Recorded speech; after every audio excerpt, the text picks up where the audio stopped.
नमस्कार दोस्तों, मेरा नाम है केदार और स्वागत है आपका मेरे इस चैनल नॉलेज इज़ पावर की एक और वीडियो में। और इस वीडियो में जो हम बात करेंगे वो है कि कौन से वो सेक्टर हैं जो अगले साल या आने वाले कुछ सालों में अच्छा परफॉर्म करेंगे। हम लोग उसमें उन सेक्टर्स में कौन से वो स्टॉक्स हैं जो आउट परफॉर्म कर सकते हैं मार्केट को। इन सब चीज़ों के ऊपर हम लोग चर्चा करेंगे।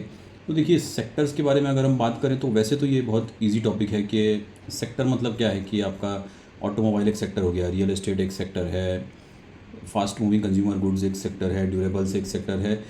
तो अगर हम लोग थोड़ा सा आसपास हमारे अगर नज़र घुमाएं तो हम लोग जनरली आइडेंटिफाई कर सकते हैं कि किस तरह के सेक्टर, कौन सी इंडस्ट्रीज़ अभी अच्छा परफॉर्म कर रही है। लेकिन तो हमें लगता है कि यार सभी तो अच्छा चल रहा है। रियल एस्टेट भी काफ़ी जोर पकड़ रहा है, ऑटोमोबाइल सेक्टर भी अच्छा कर रहा है, जो कंजम्पशन तो ऑब्वियसली बढ़ता ही जा रहा है। तो हम लोग डेली की इस्तेमाल में जो चीज़ें करते हैं, वो टूथपेस्ट हो या आपका वॉशिंग मशीन हो, रेफ्रिजरेटर हो, टेलीविज़न हो, तो ये सब चीज़ें तो हम लोग इसका इस्तेमाल बढ़ता ही जा रहा है। तो किस तरह से हम सेक्टर्स को एक दूसरे बाइफरकेट कर सकें और उसमें से ग्रोथ सेक्टर्स किस तरह से आइडेंटिफाई कर सकें, तो उसी के बारे में मुझे थोड़ा सा आपसे बात करना है। देखिए दोस्तों, क्या होता है कि एक रहता है कि आपकी कुछ चीज़ें जो हमेशा चलती ही रहने वाली है, जैसे आपका टूथपेस्ट हो गया या फिर आपका वॉशिंग मशीन हो गया या फिर आपका टेलीविज़न हो गया, घड़ी हो गई, परफ्यूम्स हो गए, जो कि आप रोज़ की ज़िंदगी में इस्तेमाल करते हैं। तो आपको कभी भी इस नज़रिए से देखना चाहिए कि इन सब चीज़ों में ज़्यादा से ज़्यादा क्या बदलाव आ सकता है, कोई मेजर बदलाव, कोई डिसरप्टिव टेक्नोलॉजी इसमें आ सकती है क्या। और क्योंकि यही सब चीज़ें उस सेक्टर की ग्रोथ को डिफाइन करती हैं कि वो सेक्टर आगे जाके कितना ज़्यादा ग्रो होगा। तो हम आज की वीडियो में कुछ ऐसे सेक्टर्स आइडेंटिफाई करेंगे जिसमें जो चल तो रहे हैं अभी तक, लेकिन जिसमें आने वाले समय में या फिर हम कहें कुछ साल पहले से ही एक डिसरप्शन आना शुरू हो चुका है, और which will all together change the way we perceive things, the way we live. तो उन्हीं सेक्टर्स के बारे में मैं आपको थोड़ा सा डीप में नॉलेज देना चाहता हूँ। दोस्तों, हमारे इंडिया की कंजम्पशन स्टोरी हम कह सकते हैं कि इतनी बड़ी है, इतनी फास्ट ग्रोइंग है कि आने वाले कुछ समय में कुछ एक ऐसे सेक्टर रहने वाले हैं जो लिटरली एक्सप्लोड होने वाले हैं, जिनमें एक तूफानी तेजी हम कह सकते हैं या फिर मोर देन इंडस्ट्री ग्रोथ, एक एक्सेप्शनल ग्रोथ हमें हमें देखने को मिल सकती है। तो वो 5 सेक्टर्स जो मैंने आइडेंटिफाई किए हैं वो है सोलर एनर्जी का सेक्टर, जो कि रिन्यूएबल के अंदर आता है, रिन्यूएबल एनर्जी के अंदर। आर्टिफिशियल इंटेलिजेंस, जो कि इंफॉर्मेशन टेक्नोलॉजी के अंडर आता है। Health care and pharma, tourism and hospitality, और एफएमसीजी। तो ये आप कह सकते हैं कि इस पूरे सीरीज को मैंने 2 वीडियोस में डिवाइड कर दिया दोस्तों, क्योंकि थोड़ा इन डेप्थ मुझे डिस्कशन आपके साथ करना था। तो हम इस पर्टिकुलर वीडियो में जिन 2 सेक्टर्स को कवर करेंगे वो है सोलर एनर्जी और आर्टिफिशियल इंटेलिजेंस।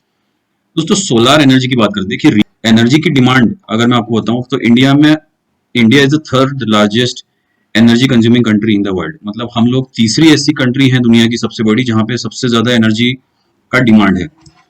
2024 में अगर मैं आपको सिर्फ स्टैटिस्टिक्स बताऊं तो 2024 में पावर कंजम्पशन इंडिया लेवल पे 250 गीगावाट था, और ये राइज होने वाला है आगे जाके 7 से 8% के रेट से every year up to for the next 10 years. अब देखिए, एनर्जी या फिर पावर जनरेशन, ये 250 गीगावाट आज की तारीख में हाउ इट इज प्लेस्ड, ये 250 गीगावाट किस तरह से जनरेट होता है। एक है नॉन रिन्यूएबल एनर्जी सोर्सेस, जो कि आपके कोल बेस्ड हो गए, thermal power plants, natural gas के पावर प्लांट्स हो गए, और न्यूक्लियर पावर प्लांट्स हो गए। तो जब हम कहते हैं कि नॉन रिन्यूएबल एनर्जी, इसका मतलब कि वो एनर्जी का सोर्स फाइनाइट है, आगे जाके वो खत्म होने वाला है, वो अनंत काल तक नहीं टिकने वाला। और दूसरा है रिन्यूएबल एनर्जी रिसोर्सेस, जो कि 45% of the total energy consumption contribute कर रहे हैं। वो हम लोग कौन से हैं कह सकते हैं, सोलर इंडस्ट्री है, विंड इंडस्ट्री है, और हाइड्रो इंडस्ट्री है, मतलब वाटर इंडस्ट्री। तो अब हम इसको आगे देखते हैं कि ये किस तरह से रिन्यूएबल एनर्जी का सिनेरियो चेंज हो रहा है। देखिए, आपको पता है कि सोलर एनर्जी, विंड एनर्जी और हाइड्रो इलेक्ट्रिसिटी एनर्जी, जो कि है रिन्यूएबल एनर्जी के सोर्सेस, ये कितना पावर कंजम्पशन 2030 तक अकाउंट करने वाले हैं, 70%। मतलब 500 गीगावाट का जो प्लान है सरकार का, ये 70% जो 500 गीगावाट जो है, ये रिन्यूएबल एनर्जी से आने वाला है। और आपको पता है कि इसमें से सोलर एनर्जी अकेला कितना कंट्रीब्यूट करने वाला है, दैट इज 300 गीगावाट। मतलब 60% of the total 500 gigawatts of energy जो रिन्यूएबल एनर्जी सेक्टर से गवर्नमेंट का लाने का प्लान है, उसमें से सोलर एनर्जी अकेला 60% कंट्रीब्यूट करने वाला है। 2024 तक, मतलब आज की तारीख तक, सोलर एनर्जी से जो कंजम्पशन पावर जनरेशन हो रहा है वो सिर्फ 90 गीगावाट है। और ये this is going to get tripled by 2030, मतलब अगले 5 से 6 सालों में ये 3 गुना सोलर एनर्जी का के थ्रू जो पावर कंजम्पशन होने वाला है वो होने वाला है। अब इसी गैप को देखते हुए जितने भी बड़े प्लेयर्स हैं, अदानी, अंबानी, टाटा और द लाइक्स ऑफ दोज, ये सारे इस घुड़दौड़ में उतर गए हैं सोलर एनर्जी के इस फ्रेंजी को कैप्चर करने के लिए। हर कोई अपना अपना एक रिन्यूएबल एनर्जी में, बेसिकली सोलर एनर्जी में अपना अपना प्लांट लगाने की कोशिश कर रहा है। तो इसमें से आप समझ सकते हैं कि किस किस रेट से ये सोलर एनर्जी का जो बिजनेस है वो बढ़ने वाला है। अब इसी सोलर एनर्जी के बिजनेस में कौन से वो स्टॉक्स हैं जो हम लोगों को हम लोग कंसिडर कर सकते हैं। देखिए इसमें दो हैं। इसमें एक एमएसएमई इंडस्ट्री जिसको बोलते हैं medium and small scale enterprises, जो कि साधारण 250 करोड़ के टर्नओवर से नीचे जो लोग आते हैं, जो कंपनी आती है, उनको हम एमएसएमई के अंडर क्लासीफाई करते हैं। तो इस एमएसएमई सेक्टर के अंदर हाल ही के पिछले कुछ सालों में ऐसी बहुत सारी छोटी छोटी कंपनियां आई हैं जो कि काफी अच्छा परफॉर्म कर रही हैं सोलार सेक्टर में, जिन्होंने अपने प्लांट डाले। तो एल्पेक्स सोलार, अग्नि ग्रीन सोलार, ओरियाना पावर, इन सबके जो है एमएसएमई आईपीओ गवर्नमेंट ने, सेबी ने पिछले 1.5-2 साल से लॉन्च किया है, जिसके तहत इन सारी कंपनियों के आईपीओ आ चुके हैं। लेकिन देखिए आप देखोगे तो मैंने इन सारी कंपनीज को हाई रिस्क कैटेगरी में रखा है, क्योंकि ये high risk high reward company है दोस्तों। होता क्या दोस्तों कि जो छोटी कंपनियां रहती है ना, उनके बारे में हमें ज्यादा पता नहीं रहता, या फिर उनकी इंफॉर्मेशन हम लोग ज्यादा निकाल नहीं सकते हैं। सेकंड चीज है कि ये company market, unlike the big companies, ये कंपनियां मार्केट में अभी स्टेबल हो नहीं पाई है। इनका बिजनेस मॉडल अभी तक स्टेबल हो नहीं पाया, या फिर उस स्टेज तक ये पहुंच नहीं पाया है कि हम लोग इसे कह सके कि ये सस्टेनेबल कंपनियां आगे जाके रहने वाली है। लेकिन इन सारी कंपनियों के रिटर्न्स अगर आप देखोगे तो पिछले जब से इनका आईपीओ आई 4 से 5 गुना ऑलरेडी चल चुके हैं। तो इसमें फर्दर अपसाइड कितना होगा ये कहना बहुत मुश्किल है, इसलिए मैंने इसको हाई रिस्क कैटेगरी में रखा है। तो आप अपने इंडिपेंडेंट एडवाइजर से इन कंपनियों के बारे में जरूर सलाह लें। एक और पॉइंट जो मुझे एमएसएमई इंडस्ट्री के बारे में बोलना है कि ये कंपनीज में लिक्विडिटी थोड़ा कम है। मतलब अगर आप एक साइजेबली आपके पास एक कैपिटल है, क्योंकि 1.5 लाख मिनिमम लगाना पड़ता है किसी भी एमएसएमई के किसी भी स्टॉक में अगर आपको इन्वेस्ट करना हो, तो you have to buy minimum lot of 1.5 lakh rupees. तो ये हम कह सकते हैं कि इनलिक्विड कंपनियां हैं जिसमें हर कोई छोटा मोटा इन्वेस्टर आज की तारीख में तो भी इन्वेस्ट नहीं कर सकता। आगे जाके मे बी अगर सेबी ने थोड़ा गाइडलाइंस रिलैक्स किया एमएसएमई को लेकर, लॉट साइज रिलैक्स किया, तो मे बी हम लोग इसमें थोड़ा सा छोटा एंट्री ले सकते हैं। अब दूसरे जो है हमारे मेन बोर्ड कंपनियां हैं, जो कि लार्ज कैप कंपनी जिनको हम कहते हैं। तो हाल ही में प्रीमियर एनर्जीज का आईपीओ आया था, जिसका ब्लॉकबस्टर लिस्टिंग हुआ था। मैंने मेरे पिछले वीडियो आईपीओ के बारे में जो बनाया था उसमें मैंने आपको दिखाया भी था कि ये आईपीओ मुझे अलॉट हुआ था, एक लॉट। वारी रिन्यूएबल एनर्जी, ये एक और ग्रोइंग कंपनी है। दोस्तों क्या है कि मैं जिस इंडस्ट्री में हूँ, मैं काफी सारे सेमिनार्स या फिर लीडरशिप कॉन्फ्रेंसेस भी अटेंड करता रहता हूँ। तो हाल ही में जो ग्रेट सीएफओ लीडर्स का कॉन्फ्रेंस हुआ था, उसमें मैंने वारी रिन्यूएबल के जो ग्रुप सीएफओ हैं अभिषेक पारिक, उनको मैंने सुना था, और उनका जो ग्रोथ आउटलुक था उनकी कंपनी के बारे में और इस इंडस्ट्री के बारे में, वो काफी पॉजिटिव था। तो ये कुछ चीजें हैं जो कि प्राइमरी इंफॉर्मेशन है, जो कि कोई आदमी उस इंडस्ट्री में अगर है वही आप तक पहुंचा पाएगा। सिमिलरली अदानी ग्रीन पावर है, टाटा पावर है, ये तो नाम ही काफी बड़े नाम है, जो कि अदानी ग्रीन तो ऑलरेडी उतर चुका है, टाटा पावर भी अब सोलर प्लांट लगाने के लिए इस इंडस्ट्री में उतर चुका है। अब देखिए, अब इसमें रिस्क प्रोफाइल मैंने जो रखे हैं मॉडरेट रखे हैं मोस्टली, क्योंकि रीजन ये है कि ये स्टॉक्स ऑलरेडी काफी चल चुके हैं और मार्केट काफी हाई पे है। तो हमें अगर कंसिडर करना है तो थोड़ा सा मार्केट करेक्शन का वेट करना चाहिए अगर इन्हें कंसिडर करना हो तो। स्पेसिफिकली अदानी ग्रीन पावर इतना बड़ा नाम होने के बावजूद मैंने उसे हाई रिस्क में रखा है, क्योंकि ये स्टॉक एक्स्ट्रा ऑर्डिनरीली ज्यादा चल चुका है। उसके एक्सवाइजेड रीजंस है, क्योंकि अदानी का overall as a group performance इस पर्टिकुलर गवर्नमेंट में काफी ज्यादा एक्स्ट्राऑर्डिनरी रहा है, या फिर हम उसे कह सकते हैं कि अनयूजुअल भी रहा है। तो एक डर है कि कहीं ना कहीं इस कंपनी में एक स्टॉक प्राइस का बबल क्रिएट हो रहा हो, इसलिए मैंने इसे हाई रिस्क प्रोफाइल में रखा है।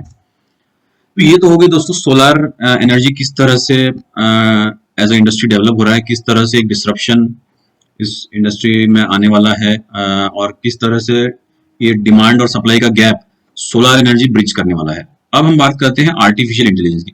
दोस्तों आर्टिफिशियल इंटेलिजेंस होता क्या है? देखिए, आज तक हम लोग क्या करते थे कि हम लोग सारे प्रॉब्लम सॉल्विंग करते हैं एज अ ह्यूमंस।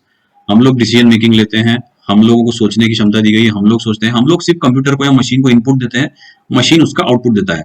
अब आर्टिफिशियल इंटेलिजेंस एक ऐसी डिसरप्टिव टेक्नोलॉजी है जो कि खुद सोचेगी हमारे जैसे, जो कि खुद डिसीजन लेगी हमारी तरह, और जो कि खुद प्रॉब्लम्स को सॉल्व करेगी। तो अब ये देखिए कि ये सारी चीजें ऑलरेडी होना शुरू हो चुकी है। अगर आप अपने आसपास भी देखोगे, चैट जीपीटी, अलेक्सा या फिर आपका गूगल वॉइस, ये सारी जो चीजें हैं ये आर्टिफिशियल इंटेलिजेंस से ही रिलेटेड है। कहने का मतलब है कि ये जो ई कॉमर्स कंपनियां हैं, मैप एप्लीकेशंस है, स्मार्ट असिस्टेंट जो मैंने आपको बताया, चैट जीपीटी और अलेक्सा जैसे असिस्टेंट्स, इन्वेस्टिंग में ऑलरेडी आर्टिफिशियल इंटेलिजेंस का यूज शुरू हो चुका है। आप गाड़ी में बैठती पहली चीज क्या करते हैं, आप अपना मैप लगाते हैं। मैप खुद ही आपको 4 रास्ते बताता है कि कौन से रास्ते पे ट्रैफिक है, कौन से रास्ते पे ट्रैफिक नहीं है, किस रास्ते के थ्रू आप फास्टेस्ट पहुंचोगे, कहां से आप इवन कौन से रास्ते पे एक्सीडेंट हुआ है, ये भी वो मैप एप्लीकेशन बता पाता है, which is artificial intelligence. E commerce कंपनियों में आप एक कीवर्ड डालोगे तो आप आपके रिलेट एग्जैक्टली आपको जो चाहिए वो चीज आपकी स्क्रीन पे आ जाती है। इन्वेस्टिंग में काफी सारे algorithms artificial intelligence already design कर चुका है, जो कि आपके स्टॉक सिलेक्शन के प्रोसेस को, आपके ऑप्शन ट्रेडिंग स्ट्रेटेजीज को ऑटोमेटिकली डिजाइन करता है। आपको कुछ भी सोचने की जरूरत नहीं है, आपके ट्रेड्स ऑटोमेटिक बाय होंगे और ऑटोमेटिक सेल होंगे। तो दोस्तों आप समझ पा रहे होंगे कि ये टेक्नोलॉजी आगे जाके फ्यूचर में क्या करने वाली है। देखिए अभी तक तो ये सिर्फ ये आर्टिफिशियल इंटेलिजेंस इस लेवल तक डेवलप हुआ है कि हमारे डिसीजन मेकिंग, प्रॉब्लम सॉल्विंग और रीजनिंग के लिए हम आर्टिफिशियल इंटेलिजेंस पर रिलाय करना शुरू कर चुके हैं। लेकिन आगे जाके, ये तो अभी शुरुआत है, आगे जाके ये जो है मैन्युफैक्चरिंग में भी रोबोट्स का इस्तेमाल किया जाएगा, ड्राइवर्स की जरूरत नहीं पड़ेगी, सेल्फ ड्राइविंग कार्स रहेगी, आपका नॉर्मल जो हाउस कीपिंग है, ओवरऑल ये सारी एक्टिविटीज भी रोबोट्स खुद करेंगे। तो मेंटल एक्टिविटीज के साथ, ब्रेन रिलेटेड एक्टिविटीज के साथ फिजिकल एक्टिविटीज भी आर्टिफिशियल इंटेलिजेंस ही करने वाला है। तो इस टेक्नोलॉजी का डिसरप्शन आगे आने वाले 10 साल में क्या होने वाला है, ये आप समझ सकते हो। देखो दोस्तों, ये इंडस्ट्री जो है आर्टिफिशियल इंटेलिजेंस की इंडस्ट्री, ये आगे आने वाले 10 साल में 23% से ग्रो होने वाली है। 23%, आप समझ रहे हैं, कोई भी इंडस्ट्री आज की तारीख में इस रेट से ग्रो नहीं हो रही है, ना ही होने वाली है। आप कोई भी इंडस्ट्री उठा के देख लीजिए, रियल एस्टेट हो या फिर आपका ऑटोमोबाइल हो, ऑटोमोटिव हो, इंफ्रास्ट्रक्चर हो, इस लेवल का ग्रोथ किसी भी इंडस्ट्री में नहीं आने वाला जो हमें आर्टिफिशियल इंटेलिजेंस में देखने वाला है। आपको कुछ और स्टेटिस्टिक्स देता हूँ इंटरेस्टिंग। ये ऑफ कोर्स ये हाईएस्ट ग्रोथ रेट है। कुछ इंटरेस्टिंग स्टैटिस्टिक्स आपको देता हूं मैं। यूनाइटेड स्टेट्स आर्टिफिशियल इंटेलिजेंस पे सबसे ज्यादा खर्चा कर रहा है आज की तारीख में। उसका बजट का जो एलोकेशन का पार्ट है वो आर्टिफिशियल इंटेलिजेंस को सब्सटेंशियल है। इसके बाद चाइना है सेकंड नंबर पे, थर्ड नंबर पे सिंगापुर है, फोर्थ नंबर पे यूनाइटेड किंगडम है, फिफ्थ नंबर पे फ्रांस है। इंडिया जो है वो 6th नंबर पे अभी प्लेस्ड है आर्टिफिशियल इंटेलिजेंस के लिए बजट एलोकेशन को लेके। 2018 में हमारी गवर्नमेंट ने आर्टिफिशियल इंटेलिजेंस और उसकी रिलेटेड एक्टिविटीज के लिए कितना बजट एलोकेट किया था पता है आपको? 5,520 करोड़ रुपए। अब 2024 में ये बढ़ के कितना हो गया पता है आपको? 10,738 रुपए। That is almost double. तो ये देखिए आप, ऑलमोस्ट 6 साल में दुगना बजट गवर्नमेंट इस पर्टिकुलर इंडस्ट्री को एलोकेट कर चुकी है। तो आने वाले सालों में इसका इम्प्लीमेंटेशन कितना ज्यादा स्पीड से होगा, आप ये समझ सकते हैं। तो अब हम आते हैं स्टॉक्स को कंसिडर पे। देखिए आर्टिफिशियल इंटेलिजेंस ये बेसिकली एक आईटी का सबसेट है, इंफॉर्मेशन टेक्नोलॉजी का सबसेट है। तो ऑलमोस्ट सारे बड़े दिग्गज हो गए आपके, इन्फोसिस, टीसीएस, टाटा एलेक्सी, परसिस्टेंट, ये सारे कहीं ना कहीं अपना एक सर्टन बिजनेस एक्टिविटी का पोर्शन आर्टिफिशियल इंटेलिजेंस में बढ़ाने की कोशिश कर रहे हैं। लेकिन कुछ स्टॉक्स में अगर आपको बताऊं जो स्पेसिफिकली आर्टिफिशियल इंटेलिजेंस में सब्सटेंशियली इन्वेस्ट कर रहे हैं, वो है टाटा एलेक्सी, केल्टन टेक, हैप्पीएस्ट माइंड्स, जेंसार, परसिस्टेंट, सेक्सॉफ्ट, ओरेकल, एफएल, साइंट। तो ये कुछ कंपनियां हैं which specifically you can focus under the information technology because they have significant allocation for the artificial intelligence technology and they are investing significantly in this particular technology। इससे related projects वो लोग undertake कर रहे हैं, उन्हें execute कर रहे हैं। तो अगर आप रिस्क पैरामीटर देखोगे तो मोस्टली ये काफी बड़ी कंपनियां हैं, टाटा एलेक्सी, जेंसार, परसिस्टेंट, ओरेकल। इनके ह्यूज कैश रिजर्व है दोस्तों, they have got a huge cash reserve, जिसके कारण ये बहुत ही स्टेबल कंपनियां हैं और इजीली इनमें कोई मुश्किल टाइम या फिर क्राइसिस का टाइम आना संभव नहीं है। उसी के कंपैरिजन में कुछ मिड कैप कंपनियां जिनका साइज थोड़ा सा छोटा है, जैसे केल्टन है, हैप्पीएस्ट माइंड काफी अच्छा ग्रो कर रहा है, और ये बाकी के जो हैं एफएल, साइंट, तो ये इनसे थोड़ी सी छोटी कंपनियां हैं but still they are doing very good और जिसको आप डेफिनेटली कंसिडर कर सकते हैं। तो कहने का मतलब है कि इन सेक्टर्स में अगर आप थोड़ा सा स्टडी करें, आप अपने कंसल्टेंट की सलाह लें, कुछ स्टॉक्स चुनें, जैसे कि मैंने आपको तो थोड़ा सा एक एग्जांपल के तौर पे बताया, लेकिन आप थोड़ा सा स्टडी करेंगे तो इनमें से तो you have to be present through the stock in one of the industries. मतलब हर एक इंडस्ट्री का एक एक स्टॉक, अच्छा स्टॉक वो भी आपको लेके रखना चाहिए ताकि आने वाले समय में आप आउट परफॉर्म कर पाओगे। देखिए आप HUL, टाइटन, आपका प्रॉक्टर एंड गैम्बल, ये इस तरह की कंपनियों में नो डाउट इन कंपनी ये कंपनियां बहुत बड़ी कंपनियां हैं, मल्टीबैगर कंपनियां, लेकिन आगे जाके ये आपको अनयूजुअल या एबनॉर्मल रिटर्न्स में भी ना दे पाए, क्योंकि ये एक एक सैचुरेटेड इंडस्ट्री में है, तो इसमें सिर्फ कंजम्पशन बढ़ता जाने वाला है, लेकिन उसमें कुछ डिसरप्टिव ग्रोथ आने का चांसेस बहुत कम है। वहीं अगर ये जो इंडस्ट्रीज आप देखें, सोलर हो या फिर आर्टिफिशियल इंटेलिजेंस हो, या फिर आगे आने वाले वीडियो में जिन बाकी तीन इसकी हम बात करेंगे सेक्टर्स की, वहां पे कुछ बड़े चेंजेस आने की उम्मीद है, जिसके कारण ये सेक्टर्स आउट परफॉर्म कर सकते हैं। तो दोस्तों यहीं पर मैं इस वीडियो को खत्म करूंगा। इसका जो बाकी का पार्ट है वो मैं अगले वीडियो में लेके आऊंगा, ताकि वीडियो ज्यादा बड़ा ना हो। अगर आपको मेरी दी हुई इन्फॉर्मेशन पसंद आ रही है, आपको जो मैं कंटेंट लेके आ रहा हूँ अगर आपको पसंद आ रहा है, तो शेयर और सब्सक्राइब जरूर कीजिए, और कमेंट में जरूर बताइए मुझे कि आपको मेरा ये वीडियो कैसा लगा। धन्यवाद।